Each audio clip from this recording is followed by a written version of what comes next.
এটা ঘটনা হৈ গ'ল যে এই টংলা সার্কল অফিসত হরসিঙ্গা সার্কল অফিস টংলাত এজন ধুবুরীর রাফিকুল ইসলাম বলে এজন ব্যক্তিয়ে অপারেটর ডাটা এন্ট্রিত জইনিং করেছে। তাক চালু তেখেতেতো বিটিআৰৰ নহয় আৰু লিখা আছে বিটিআৰৰ হ'ব লাগিব। প্ৰশ্ন উঠিল যে এইখিনি গাঁতি বস্তুত চাই পেলাই মই গম পালোঁ যে এই যে তেখেতৰ যিটো অৰ্ডাৰ পেমেণ্ট অৰ্ডাৰ তাতে লিখা আছে যে পাৰ্টিচিপেট কৰিব আৰু যোনে চাকৰি ল'ব তেওঁ বিটিআৰৰ হ'ব লাগে বুলি আমাৰ অৰ্ডাৰতে লিখা আছে। এই মৰ্মে মই অফিচাৰবিলাকক ফোনৰ যোগেদিও কৈছিলোঁ আৰু আপোনালোকৰ সংবাদ মাধ্যমৰ যোগেদি কৈছিলোঁ তেখেতৰ জইনিং, তেখেতৰ এপইণ্টমেণ্ট আৰু তেখেতৰ অৰ্ডাৰ গোটেই মানে ফেক আৰু ইলিগেল আছিল। তাৰ কাৰণে তেখেতৰ এপইণ্টমেণ্ট কেঞ্চেল হ'ব লাগে আৰু জইনিং একচেপ্ট কৰিব নালাগে বুলি মই কৈছিলোঁ। ঠিক তেনেকুৱা যোৱাকালি BTC ছেক্ৰেটাৰিয়েটৰ এজন অফিচাৰ, তেখেতৰ নাম Sujit Baglary sir, SS officer, তেখেতে মোক ফোনৰ যোগেদি কৈছে যে বিক্ৰম আপুনি কোৱাৰ লগে লগে আমি কাগজখন চালোঁ আৰু তেখেতৰ এপইণ্টমেণ্ট আমি কেঞ্চেল কৰিলোঁ বুলি মোক ফোনৰ যোগেদি জনাইছে। মই ধন্যবাদ যাচিছোঁ আপোনালোকৰ আৰু স্পেচিয়েলি সুজিত বাগলাৰী ছাৰক মই ধন্যবাদ যাচিছোঁ। তেওঁ ধন্যবাদ যাচিছোঁ। আপোনালোকৰ মাজত মই আৰু পুনৰ আহিব লগা হৈছে। কাৰণটো হ'ল একটাহে, 5 তাৰিখ মই এটা নিউজ বনাইছিলোঁ এজন ছাফিকুল ইছলাম বুলি এজন ব্যক্তিক লৈ পেলাই।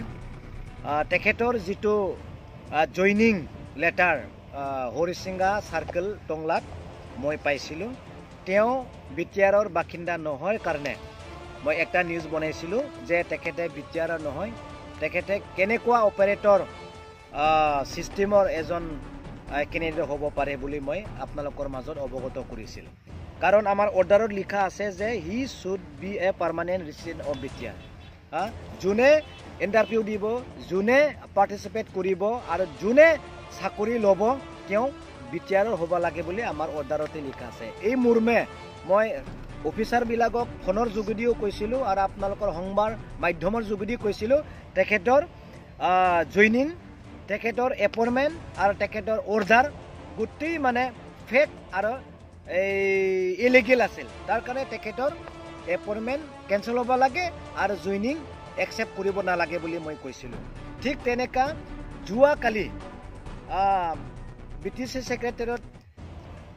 ছেক্ৰেটাৰিয়েটৰ এজন অফিচাৰ, তেখেতৰ নাম Sujit Baglary sir, SS officer, তেখেতে মোক ফোনৰ যোগেদি কৈছে যে বিক্ৰম আপুনি কোৱাৰ লগে লগে আমি কাগজখন চালোঁ আৰু তেখেতৰ এপইণ্টমেণ্ট আমি কেঞ্চেল কৰিলোঁ বুলি মোক ফোনৰ যোগেদি জনাইছে।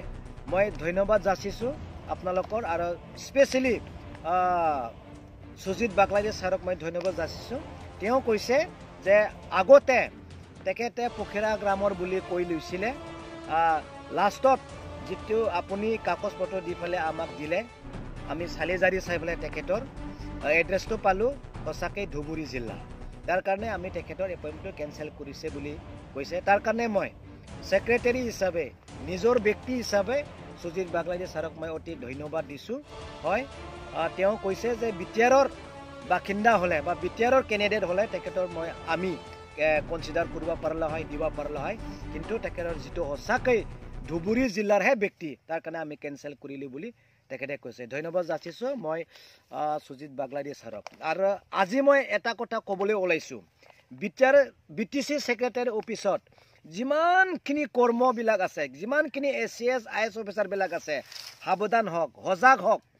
যদি 6 শিডিউল কাউন্সিলৰ, যদি 6 শিডিউল নৰ্মছৰ, 6 শিডিউল ক্ৰাইটেৰিয়াৰ মতে যদি আপোনালোকে ভংগ কৰি পেলাই কাম কৰি আছে, এই বিটিআৰ বা এই BTC ছেক্ৰেটাৰী অফিচৰ পৰা যোৱাৰ পিছতো আপোনালোকৰ ছিগনেচাৰ এই 6 শিডিউল কাউন্সিলতে থাকি যাব।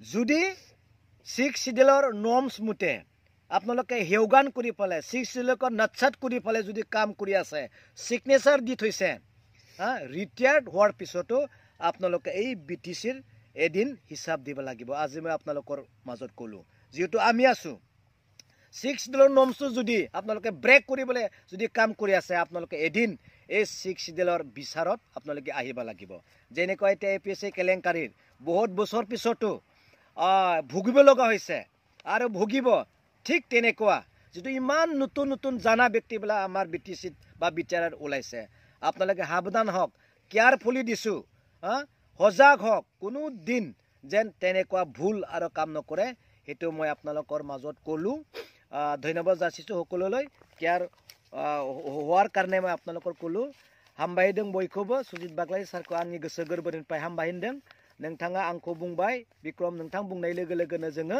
एपइन्टमेन्टखौ केन्सेल खालामबाय होनना बुंनायनि थाखाय आङो सुजित बाग्लारि SS अफिसारखौ आङो गावनि बिसारला बायदि सोमोन्दो जानानै आंनि गोसो गोरबोनिफ्राय हाजारसे